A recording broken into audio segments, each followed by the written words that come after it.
শুভ সকাল সবাইকে। আজ মহালয়া। সকাল থেকে ভালোই বৃষ্টি পড়ছে। ভাবছি দুপুরের খাবারে ঝটপট কিছু বানিয়ে নেব। ঝটপট কিন্তু স্পেশাল কিছু খাবারের জন্য আমি আজ বানাবো প্রেসার কুকারে পোলাও ও গ্রেভি চিকেন। পোলাওয়ের জন্য আমি এখানে ১ কাপ গোবিন্দভোগ চাল নিয়ে নিয়েছি। সেটাকে ভালো করে কয়েকবার জল দিয়ে ধুয়ে নিচ্ছি যতক্ষণ পর্যন্ত জলটি একদম পরিষ্কার হয়ে যাচ্ছে। চালটিকে কিন্তু ভালো করে ধুয়ে নেওয়াটা খুবই প্রয়োজন। চালটিকে ধুয়ে আমি ঢেকে রেখে দিয়েছি কিছুক্ষণের জন্য।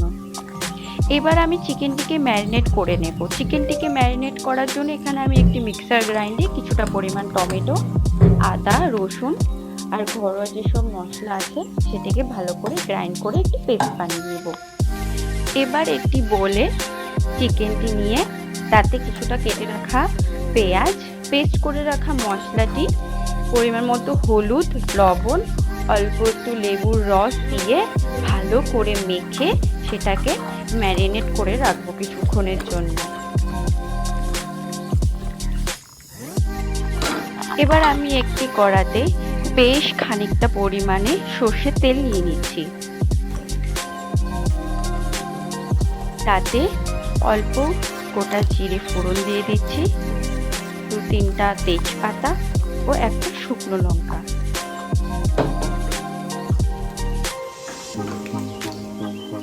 অল্প ভেজে নিয়ে এবার তাতে কুচি করে রাখা পেঁয়াজ দিয়ে দিচ্ছি।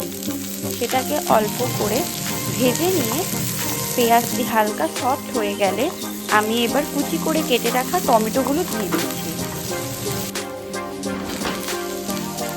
কেটে রাখা আলুগুলো দিয়ে দিলাম।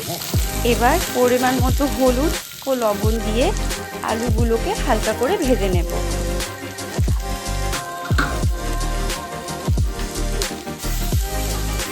আলুগুলো ভাজা হয়ে গেলে আমি ম্যারিনেট করা চিকেনগুলো দিয়ে দিচ্ছি। চিকেনগুলো দিয়ে একটা ঢাকনা দিয়ে ঢেকে দিলাম।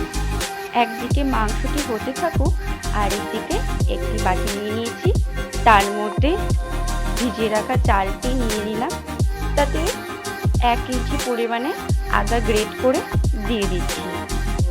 এবার পরিমাণ মতো হলুদ ও লবণ দিয়ে দিলাম এবং তাতে ১ টেবিল চামচ ঘি দিয়ে দিচ্ছি। সেটাকে ভালো করে মেখে নিতে হবে। এবার আমি আরও কিছু সামান্য পরিমাণে লবণ দিয়ে দিলাম আর পরিমাণ মতো চিনি দিয়ে দিচ্ছি। চিনি আপনারা আপনাদের স্বাদ মতো দিতে পারেন। এবার আমি একটি কাঁচা লঙ্কা ফাটিয়ে দিয়ে দিলাম। সেটাকে ভালো করে মিশিয়ে অল্প পরিমাণে গোলমরিচের গুঁড়ো ও গরম মশলার গুঁড়ো দিয়ে দিচ্ছি। এবার আবার সব কিছুকে ভালো করে মিশিয়ে নিতে হবে। এবার আমি একটি প্রেসার কুকারে কিছুটা পরিমাণে সাদা তেল ও ঘি দিয়ে ভালো করে গরম হয়ে গেলে মেখে রাখা চালটি দিয়ে দিচ্ছি। এবার চালগুলোকে ভালো করে ভাজতে হবে অনেকক্ষণ ধরে। এবার আমি কিছুটা পরিমাণে কাজু ও কিশমিশ দিয়ে দেব। আবারও সব কিছুকে ভালো করে ভেজে নিচ্ছি। এক সাইডে মাংস হয়ে যাচ্ছে, মাংসটিকে অল্প করে নাড়িয়ে নিলাম।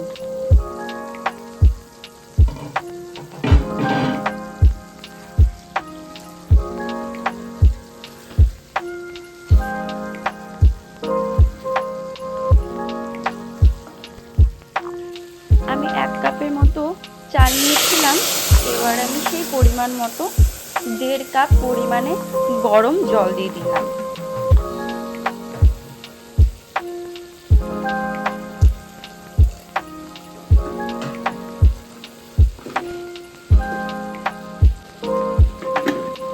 এবার আমি প্রেসার কুকারটি বন্ধ করে দিয়ে একটা সিটি আসা পর্যন্ত অপেক্ষা করব।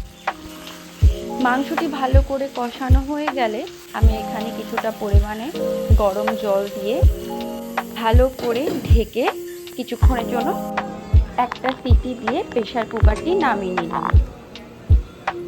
বেশ ঝরঝরে হয়েছে পোলাও। এবার মাংসটিও হয়ে গেছে, তাতে কিছুটা পরিমাণে গরম মশলা ও ধনেপাতা দিয়ে সার্ভ করে নিচ্ছি দুপুরের খাবারের প্লেট। ব্যাস তৈরি আমাদের ঝটপট প্রেসার কুকারে পোলাও ও মাংস। বৃষ্টির দিনে গরম গরম পোলাও আর গরম গরম মাংস, ব্যাস পুরো ফাটাফাটি।